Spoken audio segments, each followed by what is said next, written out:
5 key financial issues are impacting home buyers in general and here along the Outer Banks. And if you are buying or even thinking about buying a home in the next 6 to 12 months, this video should be a part of your due diligence. Welcome to another episode of Emerald Isle Vacation Home Specialist.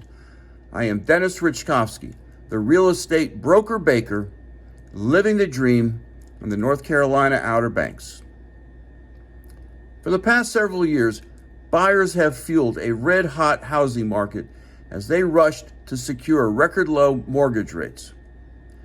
But 5 shifts have been underway for the past several months, both nationally and locally, which may affect how buyers secure financing for their next home purchase.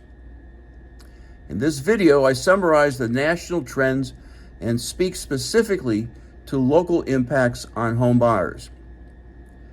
Number one shift is rising interest rates. Not likely will we be seeing interest rates below 3% on a 30-year fixed rate mortgage anytime soon. Never say never, but a robust economy and strong job numbers resulting in rising inflation have pushed rates up. If you are a buyer, there are benefits even with a 7% mortgage interest rate. First, there is no more panic buying, settling for what's not under contract. Second, there is less competition. Higher interest rates are pushing some would-be buyers out of the market. Third, there is more choice. Houses are staying on the market longer, so you can visit more options and more often visit those options. And fourth, there's no need to worry about a 30-year fixed mortgage. My advice to you is buy and refi. Mortgage rates are only going to go down by the end of 2023 and the beginning of 2024. And on this note, my first mortgage rate was 18%. We got that down to a more reasonable 11% by assuming the seller's first mortgage, a strategy no longer available to home buyers. My point is to be flexible and look long term, which is what you should be doing when purchasing real estate. The number 2 shift is tightening of lending standards. The most favorable rates will go to borrowers with stellar credit scores of 750 and above, and to borrowers who make large down payments of 20% or larger. However, lending criteria in the vacation and second home markets are a different animal, giving new meaning to the adage, real estate is local.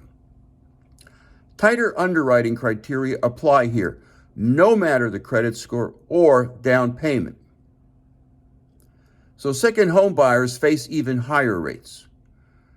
This is a huge issue in my second home real estate market here in Emerald Isle. But lenders know that homeowners always care for their primary home. After all, they have to live somewhere than they do for their second home or investment property. Financing second homes is a unique niche, and several non-bank entities are moving into it here along the Crystal Coast. One lender I refer to works with clients with credit scores as low as 675.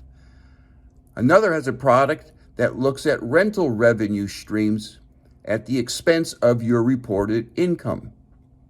If you would like information on these niche lenders, leave a comment below. The number 3 shift is larger mortgages. Continued higher home prices are leading to larger loan amounts. The national average is right around $380,000. A year ago, that number was $332,000. This increase is due in part to buyers nationally who are upsizing their space. Applications for mortgage amounts north of $700,000 have jumped year to year, while mortgages in the $200,000 range have decreased slightly. Here along the Outer Banks, large mortgage amounts reflect rising prices and not necessarily larger homes. After all, most people relocating to the coast are downsizing. And that's a good thing because it's a rare home along the Crystal Coast that exceeds 3,000 square feet of heated space. Bottom line, America is an expensive place to live, and housing is a primary reason. My first mortgage dollar amount was $68,000, and my most recent mortgage dollar amount was $350,000. The number 4 shift is more non-bank lending. More and more borrowers are turning to non-bank options to secure financing for several reasons. Non-banks are competing more on interest rates and underwriting than banks ever have. This is likely to continue as banks seemingly are content to compete from the sidelines. Indeed, the top 5 U.S. banks, Wells Fargo, Bank of America, J.P. Morgan Chase, U.S. Bancorp, and Citigroup, were responsible for only 21% of the total mortgage originations last year, a 118% decline from only 11 years ago. Non-bank lenders offer traditional loans at lower costs, with more relaxed eligibility criteria and expanded digital options in loan processing. While I am not a fan of Rocket Mortgage for the simple reason that when the rocket takes off with my financial data, I don't know where it's going. Nonetheless, Rocket Mortgage issued the highest dollar amount of single-family home loans in 2021. Here along the Crystal Coast, 2 out of every 3 of my buyers are using non-bank options for one very good reason.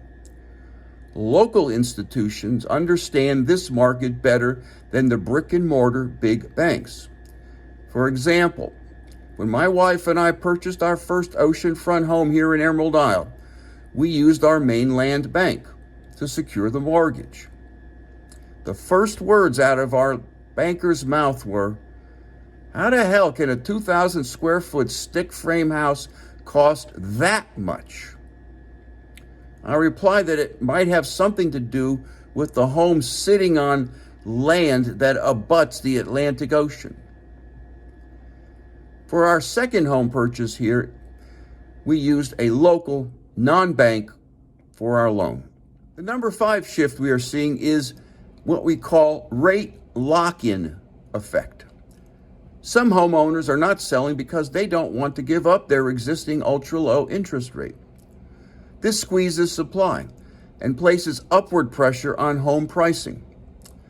Of course, mortgage rates aren't the only factor potential home sellers consider prior to putting their homes on the market. Some homeowners are seeking more, some less space, and some are looking at public school districts or certain quality of life amenities, especially if they are fortunate to have the flexibility to work remotely. Indeed, it is these quality of life issues that have fueled the coastal Carolina real estate market these past few years, and it shows no signs of abating. And bonus number 6. As you have learned, the real estate market here on the Outer Banks does not always operate in lockstep with national trends. The market here is so unique that I wrote a book about it entitled Live Where You Vacation. It is available on Amazon, but if you make a request in the comments below, I will send you an e-chapter as my thanks for you staying with this video to its end. Also, while you're here, sign up for my blog on my website, www.eihomesforsale.com, and definitely subscribe to Emerald Isle Vacation Home Specialist on YouTube. I post weekly blogs and videos on real estate, on personal improvement, and life here along the Crystal Coast. Thanks for watching, and see you next week.